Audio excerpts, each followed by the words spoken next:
풍성하신 하나님, 풍성하신 하나님, 지난 밤도 평안하게 지켜주시고 이른 새벽 귀한 전에 나와 영상으로 마라나타 특별 새벽 기도를 드릴 수 있도록 인도하여 주시네 감사를 드립니다. 이곳에 임재하셔 우리의 예배를 기쁘게 받아주시고 교회와 성도들에게 큰 은혜가 임하게 축복하여 주시옵소서. 지난해에도 주님을 사랑하라고 하신 주님 말씀을 외면한 형편에 따라 적당하게 신앙생활을 하며 주님이 자녀답지 못한 생활을 하였습니다. 우리의 죄와 허물을 회개하오니 용서하여 주시옵소서. 2022년 한 해는 기도에 힘쓰고 말씀을 마음에 새겨 순종하는 삶이 되게 하시고 믿음과 소망과 사랑 안에서 하나님을 찬양하며 살아가게 하옵소서. 교회의 머리가 되신 주님 각 기관을 축복하시어 새로운 직분을 맡은 지혜와 힘을 주시어 허락하신 직분을 충실히 잘 감당하게 도와주시옵소서. 전능하신 하나님 광명창성교회가 하나님의 주재하신 가운데 전도와 교육, 봉사, 교제의 활력이 넘치는 어두운 세상의 구원의 불빛을 밝게 비치는 교회가 되게 축복하여 주시옵소서. 모든 성도가 겸손히 낮은 마음으로 정성과 힘을 다해 기도하는 알곡 같은 귀한 일꾼들이 되게 하시어 풍성한 결실을 거두게 하시고 하나님이 주신 은혜를 마음껏 누리며 나누어 드리는 가운데 빈자리가 채워질 수 있도록 부흥 발치 없게 축복하여 주시옵소서.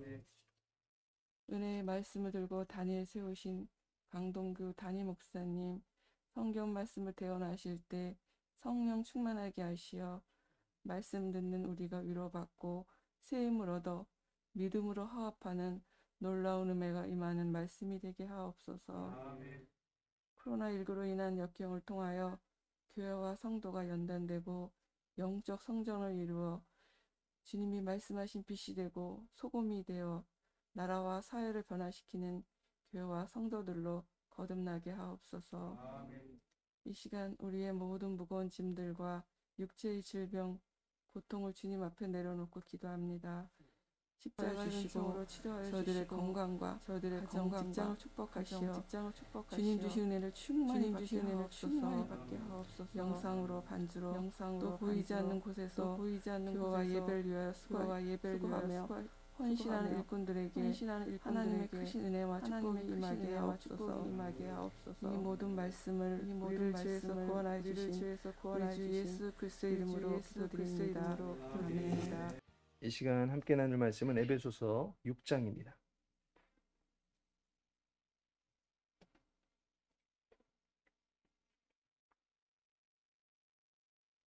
에베소서 6장 12절에서 14절까지의 말씀입니다.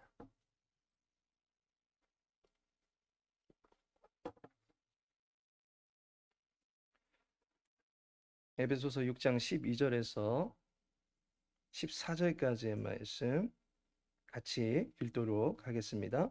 우리의 씨름은 혈과 육을 상대하는 것이 아니요 통치자들과 권세들과 이 어둠의 세상 주관자들과 하늘에 있는 악의 영들을 상대함이라. 그러므로 하나님의 전신갑주를 취하라. 이는 악한 날에 너희가 능히 대적하고 모든 일을 행한 후에 서기 위함이라. 그런즉 서서 진리로 너희 허리띠를 띠고 의의 호심경을 붙이고. 아멘. 오늘의 본문의 말씀 통해서 진리로 허리띠를 취하라. 진리로 허리띠를 취하라 라는 제목으로 함께 말씀 나누고자 합니다. 20일 22 브릿지 마라나타 특별 새벽 기도회 후반전이 시작이 되었습니다. 이번 특별 새벽 기도회는 버리고 취하라 라는 주제로 함께하고 있습니다. 전반전으로 볼 수 있는 지난주에는 버리고 또 버려야 될 것들에 대해서 알아보았습니다. 변신의 귀재인 죄는 교만으로, 시기로, 분노로, 그리고 나태와 탐욕과 같은 복면을 쓰고 우리의 마음에 침입해서 조금씩 우리를 병들게 합니다. 병이 들면 병원을 찾아가는 것이 정상인데 희한하게 죄로 병들면 병원을 찾아서 고침을 받으려 하기보다는 더욱더 죄를 즐기면서 점점 더 죄의 피해를 불리우게 되는 특이점을 갖고 있습니다. 그래서 야고보서 1장 15절에서는 죄가 장성한즉 사망을 낳느니라 라고 말씀을 하고 있습니다. 죄가 자꾸 커져갈 수 있다는 것입니다. 따라서 우리는 죄에 대해서 민감함을 깨닫고 죄의 해결자가 되시는 분은 오직 하나님이심을 깨닫고 그분에게 도움을 요청해야만 합니다. 죄에서 자유함을 얻고자 죄의 무거운 멍에들을 벗는 시도를 끊임없이 해 나가야만 하는 것입니다.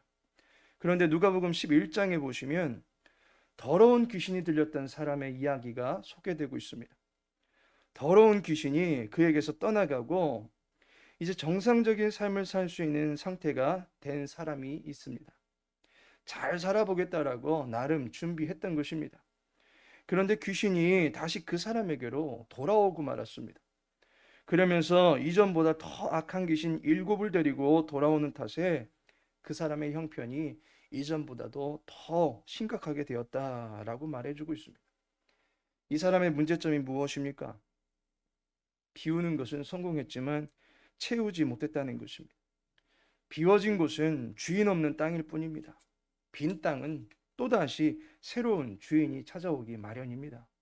세상은 두 진영 간에 보이지 않는 싸움이 일어나는 곳입니다. 그야말로 색깔 논쟁이 첨예하게 일어나는 곳입니다. 에베소서 6장 11절에 보니 마귀의 관계를 능히 대적하기 위하여 하나님의 전신갑주를 입으라 라고 말씀하고 있습니다. 마귀는 관계로서 이 세상의 사람들을 자기 편으로 만들고 있습니다.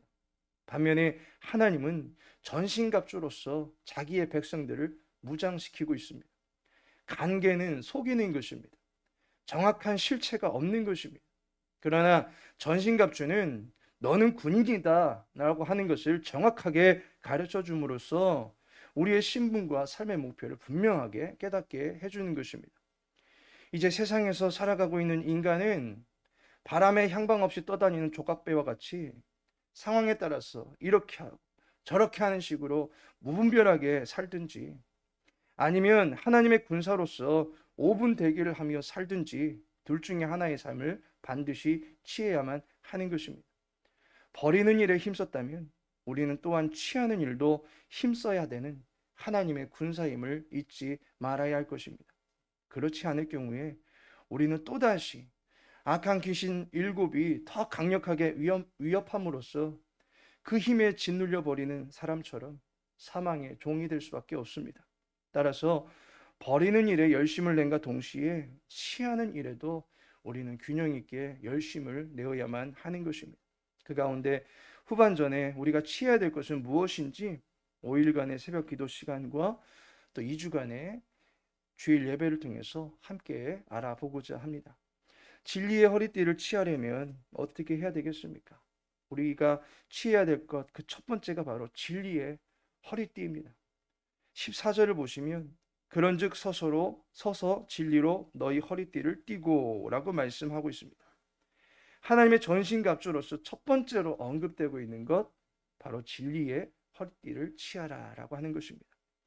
진리의 허리띠를 취할 수 있는 방법이 무엇이겠습니까? 이것은 무장하는 데 있어서 가장 첫 번째로 언급되고 있는 무기입니다. 따라서 가장 중요한 것이고 또한 모든 것의 기본이 되는 무기다라고 볼 수가 있습니다. 하나님의 군사가 된 자가 가장 기본적으로 취해야 될 것, 그리고 가장 중요하다고 여겨야 될 것이 무엇이겠습니까? 신앙은 말씀을 중심으로 할 때에 비로소 힘을 얻게 되어 있습니다.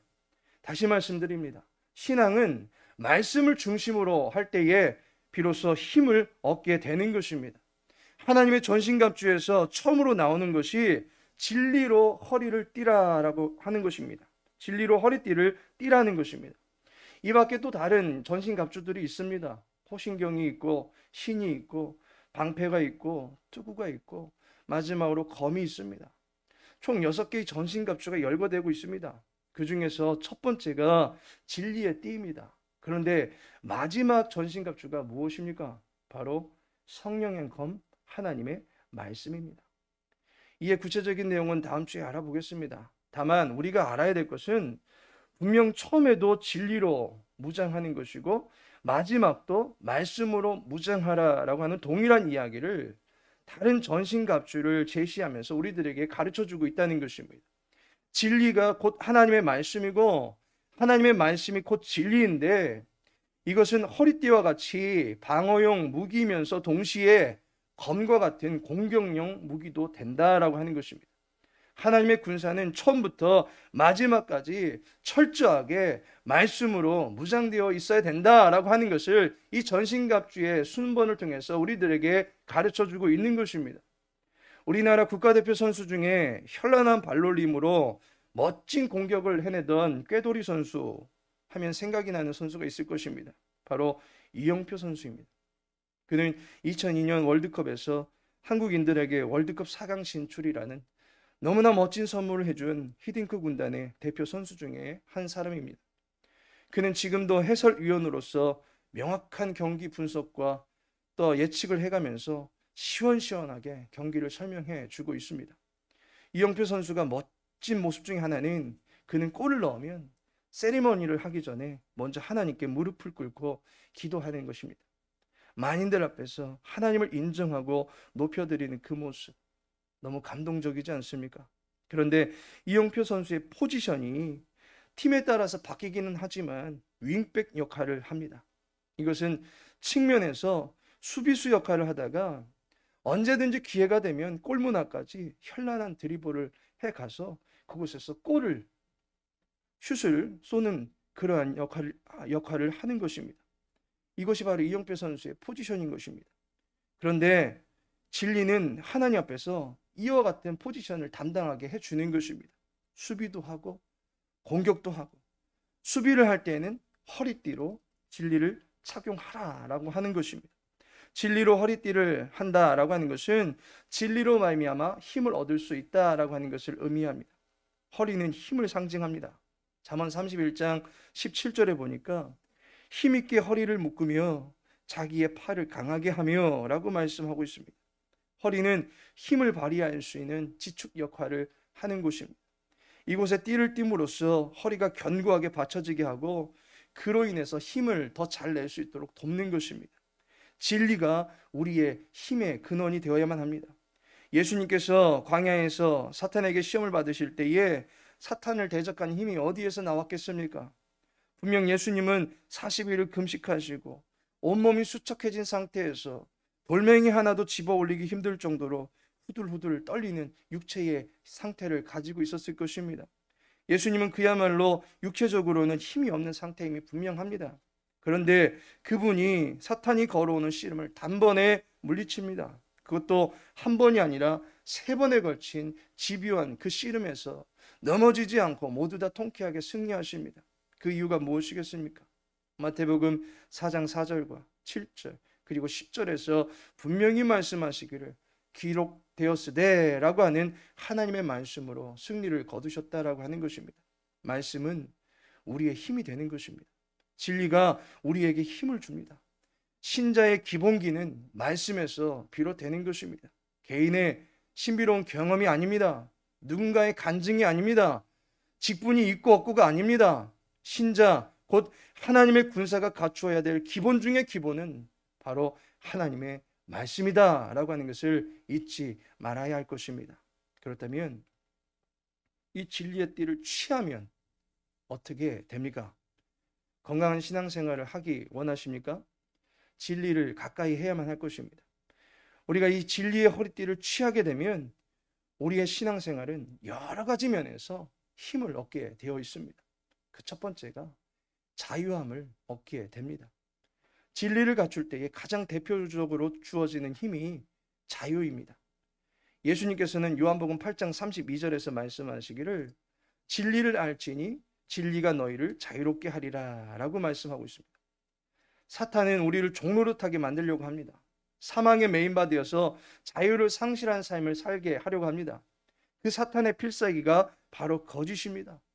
요한복음 8장 44절에 보니까 너희는 너희 아비 마귀에게서 났으니 너희 아비의 욕심대로 너희도 행하고자 하느니라. 그는 처음부터 살인한 자요 진리가 그 속에 없으므로 진리에 서지 못하고 거짓을 말할 때마다 제 것으로 말하나니 이는 그가 거짓말쟁이요 거짓의 아비가 되었음이라 라고 말씀하고 있습니다. 진리하고는 전혀 상관이 없는 마귀, 그래서 말할 때마다 거짓말만 하는 그의 정체는 거짓의 아비입니다. 그러니 거짓에 매인받을 경우에 우리는 점점 거짓이 불어나는 것을 보게 됩니다. 바늘도둑이 소도둑 되듯이 거짓의 죄악은 점점 잉태되고 장성하여서 우리에게 거짓된 자다라고 하는 직함을 붙여주기 마련입니다. 거짓을 덮기 위해서 또 거짓을 들여올 수밖에 없는 것입니다. 마귀의 것을 이용하면 이용할수록 마귀와 점점 가까워지되 사탄은 그러한 사람들을 거짓의 종으로 얽매여 버리게 만드는 것입니다. 그러나 진리로 무장하면 어떻게 됩니까? 늘 떳떳한 것입니다. 당당해지게 되는 것입니다. 진리로 말미암아 모든 일에 자유함을 얻게 되는 것입니다. 두 번째로 진리가 주는 힘이 무엇이겠습니까? 준비성입니다. 본문은 말하기를 서서 띠를 띠고 라고 말하고 있습니다. 서서라고 하는 것은 누워있는 것과는 대비되는 자세입니다.